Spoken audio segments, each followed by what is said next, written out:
அனைவருக்கும் வணக்கம். நம்ம 2026 வரைக்கும் உயிரோடு இருப்பான்ன்றது தெரியாது. ஆனால் 2026 தேர்தலுக்கு நம்ம ஓட்டு போட முடியாதுன்றது மட்டும் நான் நல்லா சொல்லுவேங்க. ஏன்னா இந்த பிஜேபி அரசு வந்து இந்த தமிழங்களை பார்த்தா இதுக்கு எப்படி இருக்குன்னு தெரியல. அரை கிலோ 1/4 கிலோ மிளகாய் வர மிளகாய் எள்ளி வாயில் போட்டோம்னா எப்படி எரியும் அந்த மாதிரி இருக்கும் போல் தமிழங்களை பார்த்தாலே. இங்கே பீகாரில் ஒரு 60-70 லட்சம் வாக்காளர்கள் ஃபுல்லாக கடைச்சி விட்டாங்க. அது மாதிரி தான் இப்போ தமிழ்நாட்டிலையும் பண்ணுறதுக்காக வந்துக்கிட்டு இருக்காங்க. எதனா என்னன்னு பார்த்தீங்கன்னா, இந்த தேர்தல் அதிகாரிகளை கொண்டு வந்து சார்னா பயப்படாதீங்க, இந்த திமுக காரங்க மாதிரி பயப்படாதீங்க. இது வந்து எஸ்ஐஆர், அதாவது ஸ்பெஷல் இன்டென்ஸ் ரிவிஷன். இருங்க நானும் எழுதி வச்சு தான் படிக்கணும், இருங்க பார்த்துக்கிறேன். ஆமாங்க, ஸ்பெஷல் இன்டென்ஸ் ரிவிஷன். ஸோ அந்த அமைப்பை கொண்டு வந்து நம்ம ஓட்டுகளை பூரா காலி பண்ணுற வேலையை தான் ஈடுபடுத்த போகிறாங்க. ஓட்டர் ஐடி செக் பண்ணுறதுக்கு வந்தாங்கன்னா பார்க்குறாங்க, ஆள் இருக்குன்னா என்னன்னு பார்த்து எழுதிட்டு போனால் சரிங்க. இவங்க வருவாங்கலாம், நம்ம மறுபடியும் ஒரு படிவம் வந்து ஃபில் பண்ணி கொடுக்கணுமாம்மா. இதில் இந்த ஆதார் அட்டைலாம் செல்லவே செல்லாதுன்ட்டாங்க. ஆதார் அட்டைலாம் கணக்கு கிடையாது அப்படின்ட்டாங்க. அப்புறம் அது தூக்கி இப்போ குப்பையில் எரிஞ்சு விட்டு போயிடலாமா? இந்த ஆதார் அட்டை எடுக்காததுக்கு நீ இந்திய குடிமகனே இல்லைன்னாங்க. உண்மையாலுமே தான் இந்திய குடிமகனே இல்லைன்னாங்க. இன்னைக்கு என்னன்னு பார்த்தோம்னா, ஆதார் வந்து கணக்கில் வச்சுக்க முடியாது, அதெல்லாம் கிடையாது அப்படிங்கிறாங்க. இந்த ஆதார் அட்டை எடுக்கும்போது நான் ஒரு சின்ன ஃப்ளாஷ்பேக் சொல்லி தான் நான் ஆரம்பிக்கணும். இந்த ஆதார் அட்டை எடுக்கும்போது நாங்கள் எங்கள் காட்டில் பருத்தி போட்டிருந்தோம். ஐயோ, கிராமத்தில் தான் உங்களுக்கு தெரியுமில்ல, ஐயோ இந்த மாதிரி ஆதார் அட்டை பிடிக்கிறது கடைசி நாளாமா வாங்க அப்படின்னு சொல்லி இழுத்துட்டு போனாங்க. அவங்க எங்கள் ஊரில் போயிட்டு அப்புறம் ஃபோட்டோ பிடிச்சி அப்புறம் எல்லாம் வீடு எங்கே இருக்குது, அது எங்கே இருக்குது, கண்ணை எடுத்தாங்க, கைரகை எடுத்தாங்க, பாதத்தை எடுத்தாங்கன்னு நினைக்கிறேன். பாதத்தை எடுத்தாங்க போட்டு அதுக்கே ஒரு அரை நாள் ஆகிவிட்டாங்க எடுத்து முடிக்கிறவங்களையும் லைனில் நின்று. அப்போ அது அவ்வளோ பெரிய இதாக இருந்தது. இன்றைக்கி நம்ம போகிறோம், எங்கிட்டாவது ஒரு கவர்மெண்ட் இந்த கலெக்டர் ஆஃபீஸ் கூட போகிறோம், போய் எடுத்துகிட்டு வந்துடுறோம்னு வச்சுக்கோங்களேன். அது அந்த வந்த புதுசில் இந்த 2000 நோட்டை மாற்றினாங்க தெரியுமா? அப்போ இந்த ஏடிஎம் வாசலில் நின்று தெரியுங்களா? ஸோ அந்த மாதிரி தான் அந்த ஆதார் அட்டை பிடிக்கும்போது அம்புட்டு கூட்டம். எங்கள் ஊர் சின்ன ஊர் தாங்க, ரொம்ப சின்ன ஊர், ஒரு 50 வீடு தான் இருக்கும். ஆனால் அப்படி இருந்துமே அவ்வளோ கூட்டம் வந்து அவங்க என்னமோ பெரிய இது மாதிரி லைனில் வாங்க, அது ஃபாலோ பண்ணுங்க, இதை ஃபாலோ பண்ணுங்கன்னுட்டு இருந்தாங்க. நம்ம என்னமோ தமிழ்நாட்டுக்காரங்க என்னமோ ஆட்டு மந்தையில மாதிரி ட்ரீட் பண்ணிட்டு இருந்தாங்க. எனக்கு நான் இப்போ கொஞ்சம் சின்ன பையனாக இருந்தேன். இல்லை இந்த மாதிரி இதாக இருந்துச்சுன்னா ஒரு வீடியோ எடுத்து விட்டு போயிட்டு அதை ஒரு வைரல் ஆக்கி விட்டு வந்துருக்கலாம். ஆனால் அப்போ அந்த அளவுக்கு விவரம் தெரியாது. இந்த மாதிரி ஸ்மார்ட் ஃபோனு அந்த மாதிரி விஷயமும் கிடையாது அப்போ. ஐயோ, நான் அதை பேசிகிட்டு இருக்கேன். வாங்க இந்த எஸ்ஐஆரை பற்றி நம்ம பார்க்கலாம். இது வந்து லாஸ்ட்டாக 2004 வந்து இந்த மாதிரி வாக்காளர் திருத்த சட்டத்தை கொண்டு வந்தாங்க. இப்போ 2025 கிட்டத்தட்ட ஒரு 20 வருஷத்துக்கு மேலே ஆச்சு இந்த வாக்காளர் சிறப்பு சட்டத்தை, அதாவது பெயர் மாற்றம் இதெல்லாம் அவங்கள கண்டுபிடிக்கிறதுக்கு. சரி, கொண்டு வரட்டுங்க. ஏன்டா நீங்கள் நாளை கழிச்சு கல்யாணத்தை வச்சுக்கிட்டு இன்னைக்கு பொண்ணு பார்த்து தான் இப்போறா இவங்க எப்படி தெரியுமா? பொண்ணு பார்த்து பொண்ணு வீட்டில் ஓகே சொல்லி, பொண்ணு ஓகே சொல்லி, பொண்ணு சொந்தக்காரங்க ஓகே சொல்லி, இதெல்லாம் கரெக்டாக என்னன்னு பார்த்துலாம் கல்யாணம் பண்ண மாட்டாங்க போல்.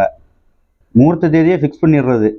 இன்றைக்கி தான்ப்பா முகூர்த்த தேதி இதுதான் அப்படின்னு சொல்லி ஃபிக்ஸ் பண்ணிவிட்டு அதுக்கப்புறம் கொண்டு போய் பொண்ணு பார்த்து இதெல்லாம் நடக்கிற காரியமாடா? ஏண்டா இப்போ ஒன்றுமில்ல, இப்போ 2026 தேர்தல். நீங்கள் இப்போ இன்னும் என்ன 4 வருஷமாக இருக்குது, இல்லை 3 வருஷம் இருக்கா, இல்லை 2 வருஷம் இருக்கா? 1 வருஷமாக அது இருக்காடா? முழுசு 6 மாதம் கூட இல்லை. நீங்கள் என்னமோ ஒரே மாதத்தில் டோட்டல் தமிழ்நாட்டையே நாங்கள் கிளியர் பண்ணிடுவோம், கட் பண்ணிடுவோம் அப்படிங்கிறாங்க. இப்போ அங்கே ஒரு அதிகாரி வருவாப்பிலையாமா, வீட்டுக்கு வந்து பார்ப்பாப்பிலையாமா, நம்ம இருந்தால் சரி, இல்லாட்டி கணக்கு கிடையாதாம்மா. இதே மாதிரி 3 டைம் வருவாப்பிலையாமா. 3 டைமில் நீ 30 டைம் வந்தாலும் நான் ஓட்டு போடுறது தாண்டா ஊருக்கு போவேன். இங்கே திருப்பூரில் வந்து நான் வசிக்கிறது வந்து திருப்பூர் தான், உங்களுக்கே நல்லா தெரியும். திருப்பூர் தான், உங்களில் ஒரு சிலருக்கு தெரியும்னு நினைக்கிறேன். இந்த கம்பெனியில் ஒரு நாள் லீவு கேட்டாலே மூஞ்சியை பார்க்குறாங்க. இவங்க என்னென்னா, இவங்க எப்போ வருவாங்க, நம்ம போய் எப்போ போய் பார்க்குறது. ஓட்டு போட கண்டிப்பாக ஊருக்கு போயிடுவாங்க. நம்ம எப்பயுமே வந்து ஓட்டு வந்து இதை தவற விடுறது கிடையாது. தமிழ் தேசியம் வந்து எந்த கட்சி சிறப்பாக செயல்படுதோ அதை பார்த்து ஓட்டு போடணும். இந்த டைம் இன்னொரு ஸ்பெஷல் வேறு, எங்கள் அப்பனாவே மண்டையை கழுவி இந்த டைம் வந்து அண்ணன் சீமானுக்கு தான் போட சொல்லிக்கிட்டு இருக்கேன் ஓட்டவே. ஏன்னா அப்போ வந்து இந்த இந்த ரைட் சைடு கையில் வந்து பச்சை குத்தி வச்சுருப்பாப்புல, எம்ஜிஆர்னு சொல்லி பெரிய அப்பா அத்தா பேரை பச்சை குத்தி வச்சுருந்த மாதிரி அதை ஒரு பெருமையாக வேற காட்டுவாப்புல. ஆனால் அவரே மண்டையை கழுவி இந்த டைம் சீமானுக்கு போடுன்னு சொல்லி அவரே நான் மாறினாலும் எங்கள் அப்பா மாற மாட்டாப்புல. அவ்வளோ ஐயோ சீமானுக்கு தான் பாவம், மனுஷன் கத்தி சாகுறாப்புல, நல்லது தானே சொல்கிறாப்புல, எல்லா போராட்டத்துக்கும் கலந்துக்கிறாப்புல அப்படின்னு சொல்லிட்டு. இப்போ நம்ம டிவியை பார்த்தோம்னா நான் கூட அவனு அதுக்காக போயிட்டு வந்துடுவேன். எங்கள் அப்பா எதுக்கும் கிடையாது. எல்லாம் அண்ணன் பேச்சு முடிச்சதுக்கப்புறம் தான் ரெஸ்ட் ரூமே போகிறாப்புல. ஸோ அந்த அளவுக்கு சீமானோட பக்தராக மாறிட்டாப்புல. அம்மாட்டையும் சொன்னாப்புல. அம்மா வந்து நான் சொன்னால் கேட்டுப்பாங்க. அம்மாட்டையும் இந்த டைம் இந்த மாதிரி இந்த டைம் எதாக இருந்தாலும் சீமானத்தை ஓட்டு போடணும் அப்படின்ட்டுருக்காங்க. சரி போடுங்க, ஏன்னா இந்த நாட்டை நாசமாக்குறதுக்கு இப்படி போட்டு விட்டு சரி கொடுத்து தான் பார்ப்போமே என்ன ஆகுது அப்படின்னு சொல்லிட்டு அதனால் போட சொல்லியிருக்கேன். இப்போ ஒரு சின்ன புள்ளி விவரத்தை மட்டும் சொல்லிட்டு இந்த இந்த இதை அப்படியே க்ளோஸ் பண்ணிக்கிறேன். வந்து தமிழ்நாட்டில் வந்து மொத்த வாக்காளர்கள் எண்ணிக்கை வந்து 6,36,12,000 சொச்ச பேர் இருக்காங்க. இதில் ஆண் வாக்காளர்கள் வந்து 3,11,74,000 சொச்ச பேர் இருக்காங்க. பெண் வாக்காளர்கள் வந்து 3,24,29,000 சொச்ச பேர் இருக்காங்க. தேர்ட் ஜென்டர்னு சொல்கிறவங்க வந்து 9,120 பேர் சம்திங் அந்த மாதிரி இருக்காங்க. சரிங்களா, இது வந்து ஒரு புள்ளி விவரம். இப்போ நான் அந்த மொத்த வாக்காளர்கள் இருந்தது இல்லையா, அது வந்து எவ்வளோ குறையுதுன்னு மட்டும் நீங்கள் பாருங்கள். இந்த டைமு பீகாரில் இருக்கிறவங்களை கொண்டு வந்து இங்கே வந்து ஈஸியாக இன்னார் மையம் மன்னார்னோடனே கிளிக் பண்ணிட்டு போயிடுவாங்களாமா. நம்ம வந்து அவங்க எப்போ வருவாங்களோ சொல்லி போய் தேவடு காத்த மாதிரி காத்து கடந்துட்டு அதுக்கப்புறம் உட்காந்து நம்ம இது பண்ணி கொண்டு வரணுன்றதுலாம் வந்து ரொம்ப அபத்தமான செயல். இது வந்து பிஜேபி அரசாங்கம் வந்து ரொம்ப மோசம். நம்மளை கொல்லாமல் விட மாட்டாங்க. ரெண்டாவது கொஞ்சம் பார்த்து நீங்கள் தான் சிறப்பாக செயல்படணும். ஏன்னா இந்த 2026 வந்து நம்ம தான் அரசியலாகவே தலையெல்லாம் புரட்டி போடணும். இப்போ ஒரு 4-5 சனிக்கிழமையாக வந்து நமக்கு எந்த ஒரு கண்டென்ட்டுமே இல்லை. அண்ணன் ஆரம்பிச்சிட்டாப்புல அப்படிங்கிற மாதிரி விசய் அண்ணன் வந்து ஒரு பொதுக்குழு கூட்டி பேசிக்கிட்டு இருந்திருக்காங்க. அங்கே வந்து புஷி ஆனந்த், ஆதரவு அர்ஜுனா, நிர்மல்குமார் எல்லாம் பேசிகிட்டு இருந்தாங்க. ஒருத்தர் மூஞ்சியில் கூட கவலை இல்லை, கொஞ்சம் கூட இல்லை.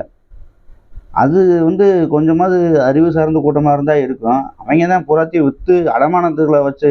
இப்போ ஒன்றும் இல்லைங்க, நம்ம ஒரு நகையை வந்து பேங்க்கில் வச்சோம்னா கொஞ்சம் மன திருப்தியாக இருக்கும் தெரியுங்களா. அப்பாடா அதாண்டா நிம்மதியாக இருக்குது, வீட்டில் இருந்து எவனா திருடிட்டு போயிருக்கான், சரி பேங்க் லாக்கரில் தானே இருக்குது, கொஞ்சம் பத்திரமா இருக்கட்டும் அப்படின்ற மாதிரி. இவங்க அறிவை பூரா கழட்டி எங்கே வச்சாங்கன்னே தெரில. அது எங்கே வச்சாங்கன்னு அவங்களுக்கு தான் தெரியும். அது மாதிரி அப்பாடா நம்மக்கிட்ட அறிவே இல்லைடா, எவன் நம்மளை கழுவி ஊற்றினாலும் நம்ம கேட்கவே தேவையில்லப்பா அப்படிங்கிற மாதிரி இருக்குது. இவங்க அரசியல் ஃபுல்லாக இந்த ஒரு செவத்தை கட்டி அந்த ஒரு இடத்துல இருக்கும் பார்த்தீங்களா, அதுக்குள்ளேயே தான் இருக்குது. கொஞ்சம் கூட அந்த உலக அரசியலை விடுங்க, இவங்களுக்கு அது என்னன்னு கூட தெரியாது. அந்த தமிழ்நாட்டு அரசியலே பற்றி, தமிழ்நாட்டில் எது நல்லது எது கெட்டதுன்றது கூட இவங்களுக்கு தெரிய மாட்டேங்குது. இவங்க வந்து ஒன்று A4 ஷீட்டை வச்சுக்கிறாங்க, இல்லாட்டி ஒரு 4 செவத்துக்குள்ளே உட்காந்துக்கிட்டு என் நெஞ்சில் குடியிருக்கும் வயசு எனக்கு கேவலமாக இருக்கும். சரிங்களா, இருந்தாலும் நீங்கள் அதை கேட்டு தான் ஆகணும். அப்படின்னு சொன்னோடனே ஒரு தடவை சொன்னோடனே அப்படின்றாங்க, என் நெஞ்சில் குடியிருக்கும் அப்படின்னோடனே அப்படிங்கிறாங்க. ஒருத்தனா எந்திரிச்சு இப்படி பாம்பாட்ட மாதிரி ஆடிட்டு இருக்கீங்க. ஸோ அந்த மாதிரி தான் இவங்க ரொம்ப தற்குறின்னு சொன்னாலே கோவம் வருது. ஸோ ஒரு முட்டாள்தனமான அரசியல் தான் இன்னும் பண்ணிகிட்டு இருக்காங்க. ஆனால் இன்னுமே ஃபயர் விடுறதுக்கு வந்து விஜய்க்கான ஃபயர் விடுறது வந்து இன்னுமே குறையலை. அதையும் நம்ம ஒத்துக்கிட்டு தான் ஆகணும்.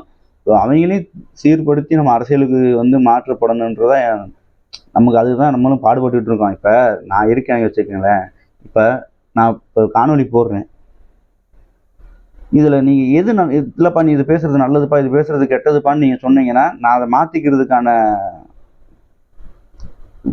தன்மை என்கிட்ட இருக்குது. இப்போ நீங்கள் இந்த மாதிரி ஒன்று சொல்லி ஒரு ப்ராப்பராக, தம்பி நீ இந்த இடத்துல தவறாக பேசியிருக்க பாரு, இதுக்கான ஆதாரம் இங்கே இருக்குன்னு சொன்னீங்கன்னா, ஆமாம்ல தப்பு அப்படின்னு சொல்லிட்டு நான் மன்னிப்பு கூட கேட்டுட்டு அதை மாற்றிக்கிறதுக்கான தன்மை என்கிட்ட இருக்குது. நீங்கள் அதெல்லாம் கிடையாது. நாங்கள் தான் அந்த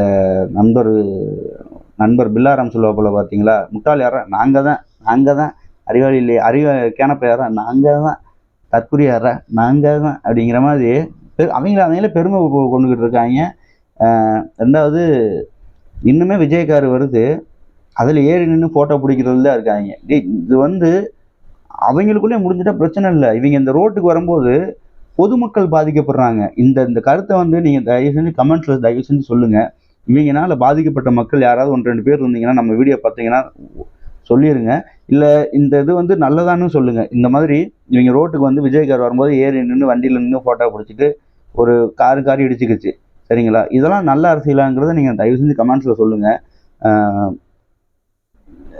அப்புறம் மீடியா அவங்களாம் நம்ம ஒரு செருப்பை அந்த இதில் தொட்டு இவங்க வாயிலே சப்பு சப்பு சப்புன்னு அடித்தாலும் சரி, இந்த மீடியாக்காரங்க திருந்தவே மாட்டாங்க. அவங்கள வந்து நம்ம நீ என்ன சொல்கிறதுன்னு தெரில. ஸோ அதுக்கெலாம் வந்து ஒரு நல்ல அரசியல் கட்டமைப்பு கொண்டு வந்து சீர்படுத்தினா தான் திருந்துவாங்க. இப்போ இருக்கிற அரசியல் கட்சிகள் அந்த மாதிரியான தான் இருக்குது. நம்ம எதுவும் ஒன்றும் பண்ண முடியாது. ஸோ முடிஞ்ச அளவுக்கு நிறைய பேர் அரசியலில் தெளிவாகுங்க. வீடியோ பார்க்குறது யாராவது புதுசாக இருந்தீங்கன்னா கூட அரசியல் வந்து பேச பழகுங்க, அரசியல் கற்றுக்குங்க. இப்போ எனக்குமே எல்லாமே தெரியுமான்னு கேட்டிங்கன்னா நானும் நிறைய விஷயத்த கற்றுக்கிட்டு இருக்கேன். அதை கற்றுக்கிட்டதை ஒரு சிலது உங்ககிட்ட சொல்கிறேன், ஒரு சிலது என்னால் சொல்ல முடியல. ஏன்னு கேட்டிங்கன்னா எனக்கு சொல்ல தெரில. எனக்கு கேமரா ஆன் பண்ணோடனே எந்த இதுவுமே மைண்டில் ஓட மாட்டேங்குது, ஃபுல்லாக பிளாங்க் ஆயிடுது. ஸோ அதனால் எந்த விஷயமும் என்னால் சொல்லவும் முடியல. ஸோ நான் முடிஞ்ச அளவுக்கு நல்லது தான் சொல்லுவேன்னு சொல்லிட்டு இருக்கேன்னு நினைக்கிறேன். எதிர்ப்பு அரசியல் இருக்கும், அதனால அவதூறு இவங்கள வேற அவதூறு பரப்புறாங்கன்னு சொன்னாங்க. என்ன அவதூறு பரப்புனாங்கன்னு பார்த்தோம்னா, நம்ம வந்து வெளியில வரலன்னு எல்லாருமே அவதூறு பரப்புனாங்க. அதானடா உண்மை. ஏன்னா கரூரில் 41 பேர் இறந்துட்டாங்க. வெளியில தானே வரல, 30 நாள் வீட்டுக்குள்ளே தானே அடைஞ்சுக்கிறீங்க. அது அவதூறு இல்லை தம்பி, உங்கள் மேலே வைக்கிற விமர்சனம். அதுக்கு நீங்கள் பதில் சொல்லணும்.